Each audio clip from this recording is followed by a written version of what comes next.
Bismillahirrahmanirrahim. Bihamdillahi wassalatu wassalamu ala rasulillah wa ala alihi wa sahbihi wa mawalah wa la hawla wa la quwata illa billahi wa ba'du.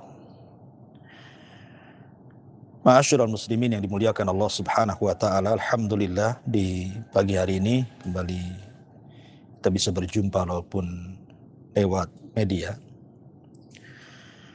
Ada sedikit faedah yang ingin saya jelaskan tentang 7 dosa yang kalau seandainya kita lakukan, maka dosa-dosa ini boleh jadi menghabiskan seluruh pahala kita, walaupun kebaikan kita ini sebesar gunung. Tentu mendengar temanya pun kita sangat takut dan menakutkan. Bagaimana mungkin salat kita yang sudah kita lelah letih melakukannya, puasa kita, zakat kita, haji kita, sedekah kita, zikir kita, baca Quran kita, silaturahim kita, dan segudang ibadah lain yang sudah kita lakukan, harus hangus, hilang dengan melakukan 7 dosa ini. Apa saja 7 dosa ini?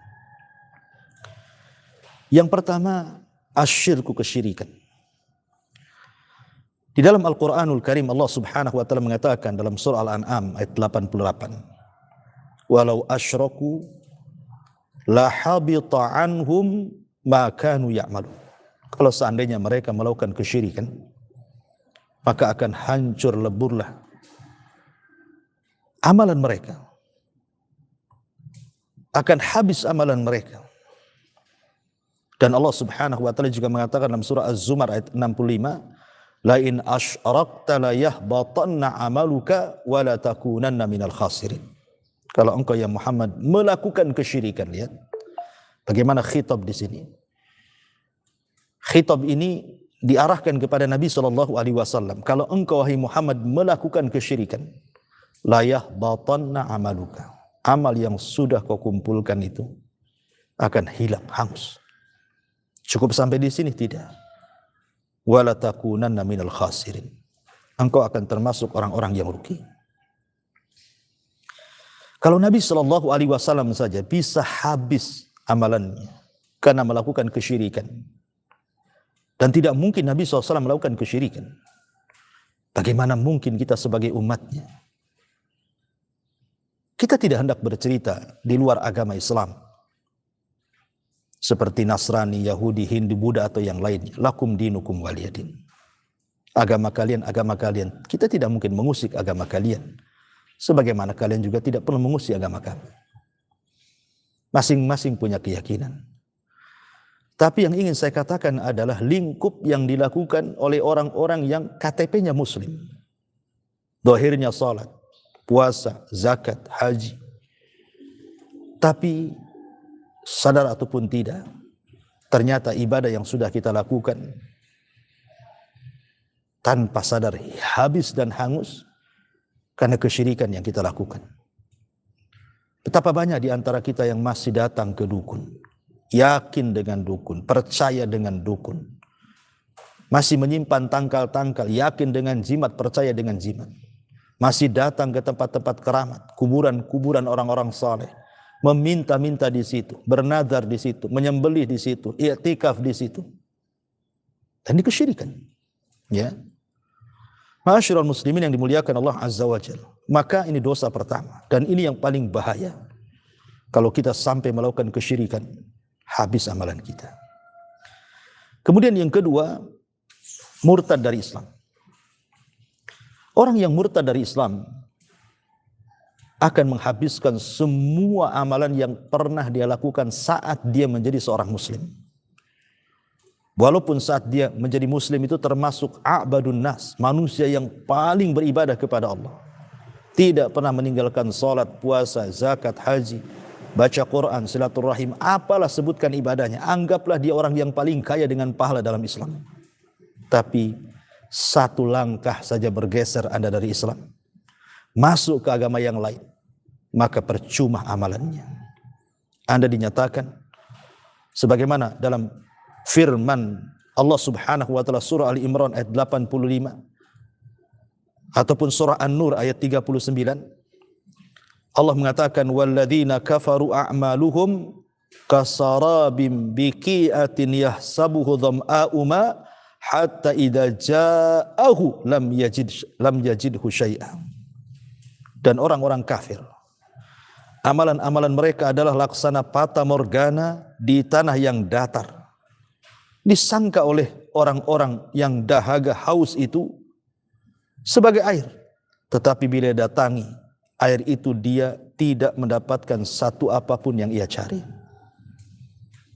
Bahkan Allah juga mengatakan dalam surah Al-Furqan ayat 23, wa qadimna ila ma 'amilu min amalin faja'alnahu haba'an manthura. Dan kami akan hadapkan segala amal mereka, lalu kami jadikan amal itu bagikan debu yang berterbangan tidak tersisa. La haula wala quwata illa billah.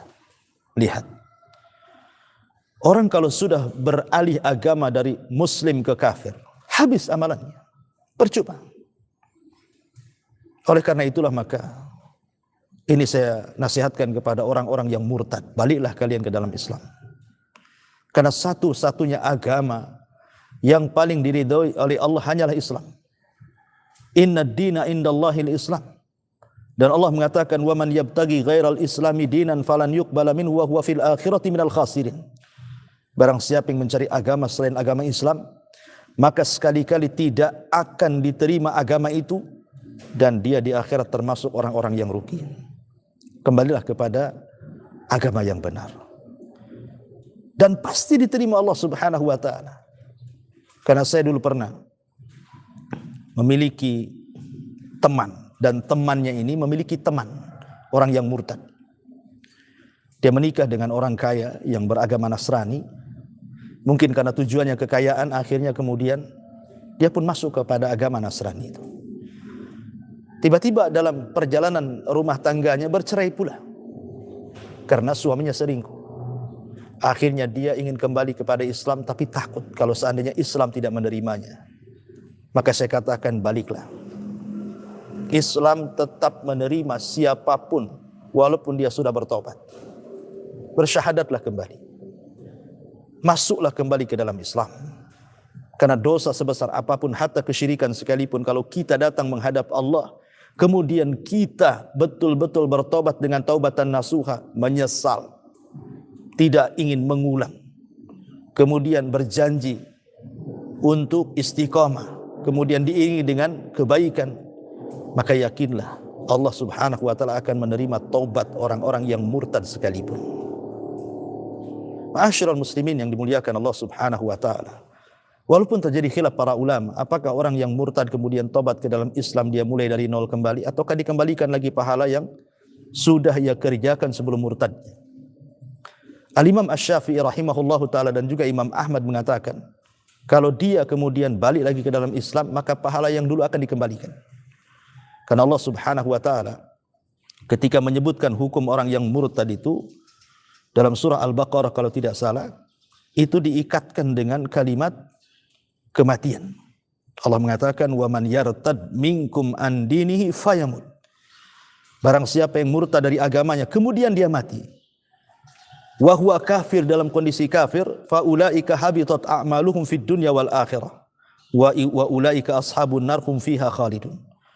Maka amalannya akan habis ludes di dunia dan di akhirat, dan di neraka mereka akan dikekalkan. Makna ayat ini ataupun makna mafhum mukhalafahnya kebalikannya, barang siapa yang murtad dari kalian kemudian sebelum mati dia kembali ke dalam Islam, maka amal mereka tidak akan gugur baik di dunia ataupun di akhirat, dan dia tidak lagi termasuk penduduk neraka dan tidak akan dikekalkan di dalamnya kalau bertobat.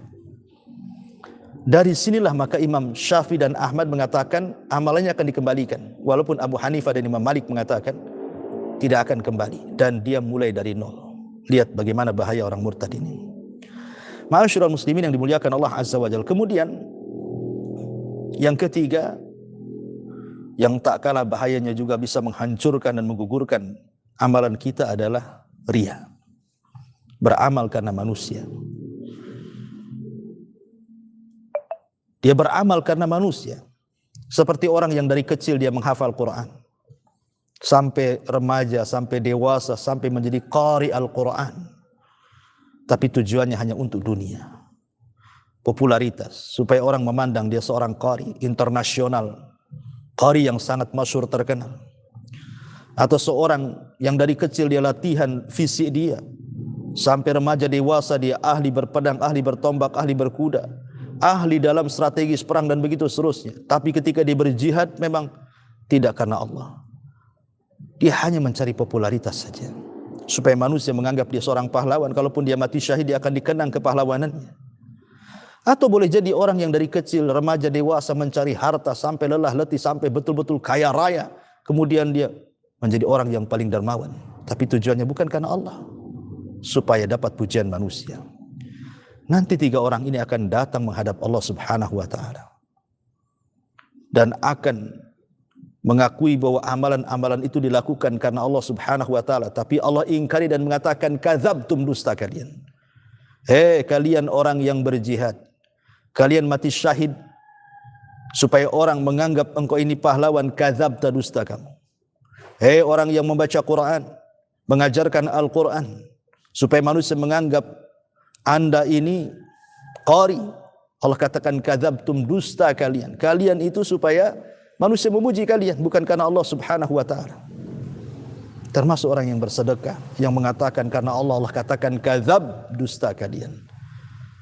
Maka 3-3 diseret ke neraka, na'udzubillah. Lihat. Lalu apa baca Quran? Apa jihadnya? Apa sedekahnya kalau amilatun nasibah tasla naran hamiyah. Lelah letih dia melakukan amal saleh.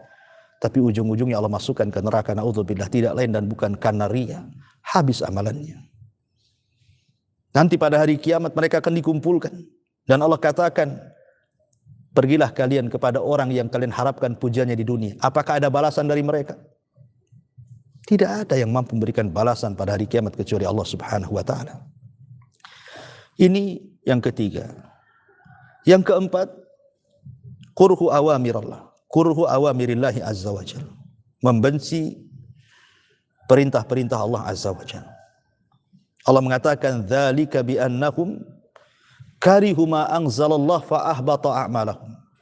Demikian itulah karena mereka membenci, tidak suka dengan apa yang diturunkan Allah, sehingga Allah gugurkan amalan mereka. Maka siapapun yang membenci syariat Allah, menuduh bahwa syariat waris itu tidak adil, menurut bahwa poligami itu mengungkung wanita, menuduh bahwa syariat salat itu hanya akal-akalan Muhammad saja. Buat apa puasa lapar-lapar saja? Buat apa haji kemudian menghabiskan biaya saja? Apa itu janggut? Apa itu ini? Apa itu? Pokoknya dicela, tidak suka dengan perintah-perintah, bahkan kemudian melanggar larangan-larangan, maka habis amalan dia. Ma'asyiral muslimin yang dimuliakan Allah azza wa jalla. Oleh karena itulah maka jangan pernah mencela agama. Karena orang yang mencela agama ini tidak suka dengan agama. Diturunkan Al-Quran kepada orang yang seperti ini. Qul abillahi wa ayatihi wa rasulihi kuntum tastahzi'un. Apakah dengan Allah, dengan ayat-ayatnya, dengan Rasulnya kalian mengolok-olok mereka? Maka Allah katakan, la ta'tadiru. Jangan cari-cari alasan kalian. Qad kafartum ba'da imanikum. Kalian sudah kufur setelah keimanan kalian. Habis amalan kalian. Ma'asyiral muslimin yang dimuliakan Allah azza wa jalla. Maka bahaya, jangan sampai membenci syariat Allah subhanahu wa ta'ala. Kemudian yang ke-5, at-ta'ali 'ala Allah. At-ta'ali 'ala Allah itu artinya seseorang memponis manusia dengan mengatakan si fulan tidak akan masuk neraka, si fulan tidak akan masuk surga, si fulan akan menjadi penghuni neraka, si fulan tidak akan diampuni dosa-dosanya, dan begitu seterusnya. At-ta'ali 'ala Allah. Atau mengatakan si fulan kafir, padahal dia bukan kafir. Karena mengatakan si fulan kafir sama dengan mengatakan si fulan ahli nar. Itu disebut at-ta'ali 'ala Allah. Fala tuzakku anfusakum. Jangan merasa bersih diri kalian dengan menuduh orang seperti itu. Karena dalam sebuah hadis dari Jundub ibn Abdillah al-Bajali yang dikeluarkan Imam Muslim, anna rajulan qala, ada seorang laki-laki berkata, kata Rasul, wallahi la yaghfirullahu li fulan, demi Allah, Allah tidak akan mengampuni dosa si fulan. Allah murka dari langit dan mengatakan, man dzalladzi yata'alla alayya alla aghfira li fulan, siapa yang berani-berani mengatakan bahwa saya tidak akan mengampuni si fulan? Seolah-olah dia itu memerintahkan Allah dengan mengatakan si fulan tidak akan diampuni. Padahal Allah mengatakan, siapa yang berani mengatakan bahwa aku tidak akan mengampuni si fulan? Maka Allah katakan, fa inni qad ghafartu li fulan wa ahbattu amalaka. Allah katakan, aku sudah mengampuni dosa-dosa si fulan dan aku gugurkan amalan. Maka jangan pernah memvonis. Apabila orang itu masih hidup, jangan memvonis seperti itu, tapi doakan mudah-mudahan dia mendapatkan hidayah. Mudah-mudahan dia mengamalkan amalan ahlul jannah. Mudah-mudahan dia mati husnul khatimah. Jangan memvonis. Ma'asyiral muslimin yang dimuliakan Allah Azza wa Jalla. Maka memvonis orang baik-baik tidak akan diampuni. Hatta orang jahat sekalipun. Hatta ahli maksiat sekalipun. Kalau di dunia saja kita tidak boleh melaknat mereka, tapi disunahkan untuk mendoakan mereka. Seperti di zaman Rasul ada orang yang hobi mabuk, ketangkap dicambuk. Tapi orang ini suka membuat Nabi tertawa, suka dengan Nabi. Ketika satu hari dia kemudian tertangkap dan dicambuk, orang-orang melaknatnya. Rasul mengatakan, la tal'anuhu fa innahu yuhibbullah wa rasul. Jangan kalian laknat dia. Dia itu cinta dengan Allah dan Rasulnya. Tapi katakan kepada orang-orang ahli maksiat, semoga Allah memberikan hidayah kepada kalian. Semoga Allah memberikan kesadaran kepada kalian. Karena taufik itu milik Allah subhanahu wa ta'ala. Ma'asyiral muslimin yang dimuliakan Allah Azza wa Jalla. Kemudian yang selanjutnya adalah az-dzunub al-khalawat. Dzunubul khalawat. Yang nomor 6, dzunubul khalawat. Dosa yang dilakukan tidak terang-terangan. Dalam surah An-Nisa ayat 108 Allah mengatakan, yastakhfuna minan nas wa la yastakhfuna minallah. Wa huwa ma'akum idh yubayyituna ma la yarda minal qawli wa kana Allahu bima ya'maluna muhita. Mereka dapat bersembunyi dari manusia, tetapi mereka tidak dapat bersembunyi dari Allah. Karena Allah beserta mereka ketika pada satu malam mereka menetapkan keputusan rahasia yang tidak diridhoi Allah, dan Allah meliputi terhadap apa yang mereka kerjakan. Lihat bagaimana Allah katakan, mereka dapat bersembunyi dari manusia, tapi mereka tidak bisa bersembunyi dari Allah. Kita lihat hari ini, banyak orang-orang yang melakukan dzunubul khalawat, dosa yang dilakukan tidak terang-terangan. Seperti yang dilakukan anak-anak muda, maaf umpamanya melakukan onani, naudzubillah, masturbasi, dan begitu seterusnya. Atau menggibah di sosial media, orang tidak tahu, hanya Anda dengan komputer saja. Atau mungkin korupsi di kantor, bos tidak tahu, perusahaan tidak tahu. Atau bermain di belakang, orang tidak tahu. Atau mencuri, orang tidak tahu. Berzinah orang tidak tahu, selingkuh orang tidak tahu. Semua perbuatan dosa yang Allah tidak manusia tidak tahu, ingat Allah itu tahu. Semua Allah tahu. Yakin, walaupun Anda bersembunyi di lubang sekalipun, yang Anda kira manusia tidak tahu, Allah tahu. Allah itu zat yang maha alim, maha mengetahui, basir, maha melihat, sami, maha mendengar. Anda tidak mungkin lari dari Allah subhanahu wa ta'ala. Seorang laki-laki datang kepada Ibrahim ibn Adham dan mengatakan, ya Imam, izinkan aku untuk bermaksiat. Kata Ibrahim ibn Adham, silahkan asal engkau melakukan 5 perkara. Yang pertama, silahkan bermaksiat, tapi jangan tinggal di bumi Allah. Yang kedua, silahkan bermaksiat, tapi jangan makan dari rezeki Allah. Yang ketiga, silahkan bermaksiat, tapi cari tempat yang Allah tidak tahu. Yang keempat, silahkan bermaksiat, kalau datang malaikat maut, katakan kepada malaikat maut, tunggu dulu, jangan kau cabut nyawaku, aku ingin bertobat. Yang terakhir, silahkan maksiat kalau Anda diseret ke neraka oleh Zabaniyah, katakan kepada malaikat Zabaniyah, jangan kau seret aku ke neraka, masukkan aku ke surga. Kalau Anda bisa melakukan 5 perkara, monggo silahkan maksiat. Tapi kalau tidak bisa, jangan pernah bermaksiat kepada Allah Azza wa Jalla, baik terang-terangan ataupun sembunyi-sembunyi. Dan dosa khalawat bisa menggugurkan amal. Nabi SAW dalam hadis Thauban radhiyallahu an pernah mengatakan, aku akan beritahu kepada kalian satu kaum dari umatku, ya'tuna yaumal qiyamah bihasanatin amsal jibal tihama. Nanti akan datang satu kelompok di hadapan Allah, manusia-manusia pembawa pahala sebesar gunung-gunung Tihama yang sangat besar. Tetapi fayaj'aluhallahu haba'an mansura. Tapi tidak ada apa-apanya pahala itu. Allah buat debu yang bertebangan, tidak tersisa lagi. Kemudian Thauban mengatakan, ya Rasul, sifatkan mereka. Maka Rasul mengatakan, mereka sama dengan kalian, sama dengan kulit kalian. Tetapi kata Nabi SAW, mereka adalah sebuah kaum yang apabila khalau bimaharimillahin tahakuha, kalau mereka sembunyi-sembunyi, mereka melakukan kemaksiatan dan keharaman bimaharimillah, melakukan hal-hal yang diharamkan, baik dosa besar ataupun dosa kecil, dan mereka robek di hadapan Allah, sementara manusia tidak tahu Anda sedang melakukan dosa yang bersendirian Anda dengan Allah Subhanahu wa taala. Maka kata para ulama, supaya dosa kita tidak gugur gara-gara melakukan hal ini, maka kalau satu hari ini kita melakukan dosa yang tidak ada yang tahu kecuali kita dengan Allah, lakukan hal yang sama dengan kebaikan. Lakukan kebaikan yang tidak ada yang tahu kecuali kita kepada Allah. Seperti apa? Qiyamul lail, istighfar, sedekah, doa, baca Quran, dan begitu seterusnya. Lakukan, dan orang tidak tahu, supaya mengimbangi maksiat yang kita lakukan dan orang tidak tahu, supaya jangan habis amalan kita di hadapan Allah Subhanahu wa taala. Ma'asyiral muslimin yang dimuliakan Allah Azza wa Jalla, dan yang terakhir tentunya yang tidak kalah juga bisa menghapuskan dosa adalah dosa kezaliman.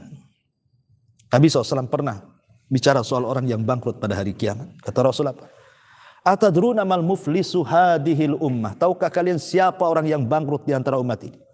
Sahabat mengatakan orang yang tidak punya uang dinar, dirham. Kata Rasul, bukan itu.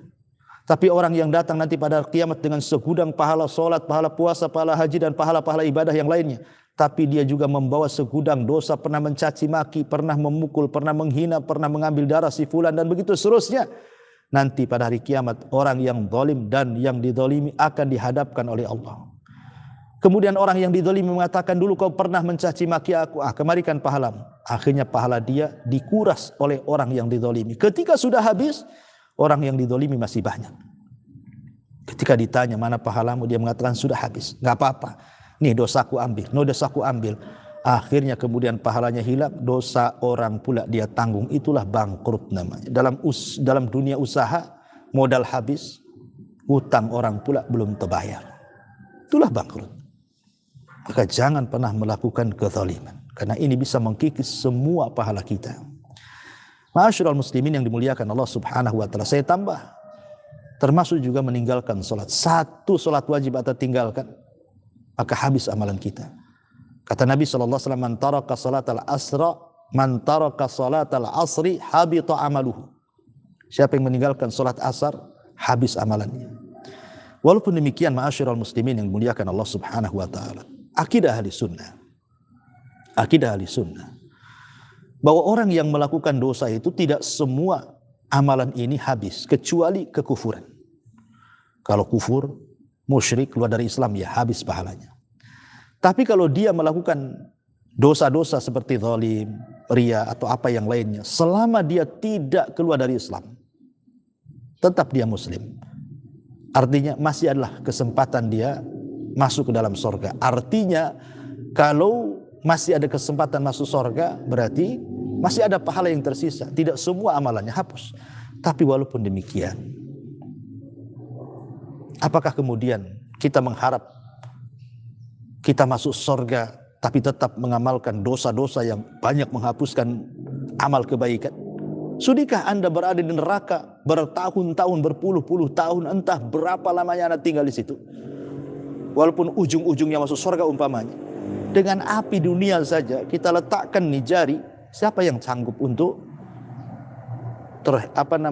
bertahan dengan api yang ada depan kita itu? Jari kita tidak akan sanggup 5 menit diletakkan di api itu. Apalagi seluruh badan kita dimasukkan ke neraka. Sanggup Anda melakukan seperti itu? Ma'asyiral muslimin yang dimuliakan Allah Subhanahu wa taala, dari sinilah maka hindarilah dosa-dosa yang bisa menghapuskan banyak amal, atau dosa yang bukan hanya banyak amal hilang, tapi semua amalannya tidak akan dianggap, seperti dosa kesyirikan, kekufuran, murtad dan begitu seterusnya.